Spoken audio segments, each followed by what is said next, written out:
It really seems hard to believe. It's been 19 years since Marine Colonel John Glenn blasted off from Cape Canaveral and became America's first man in space. I still can even remember some of just the body sensations of things, and some of the feelings during re-entry, for instance, and some of the oscillations, things like that come back very vividly even after 19 years. As U.S. Senator from Ohio, John Glenn is still a staunch supporter of America's efforts in space. He says, yes, indeed, he'd like to be aboard the first space shuttle, and Glenn regrets what he feels has been a lull in our space program.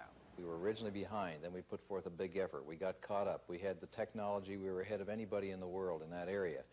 Then we tire of new things easily in this country, and so we went back to about half the level of expenditure while the Soviets started their usual process, very methodical building of a whole program that they can enforce all the way through a decade or more. And that's the route it's been going. Now, I think as far as the capability of producing technology that will do a good space program, I think we're as good as we ever were. When he spoke to the Congress here this week, President Reagan hinted at new cutbacks in our space program. But John Glenn says our expenditures in space have been returned to us eightfold. And he argues the new space shuttle will continue that rate of return.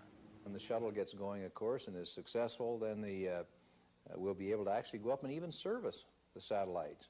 Take them in, do repair work on them, put them back out again. So just from that military surveillance capability alone is worth everything we've spent on it.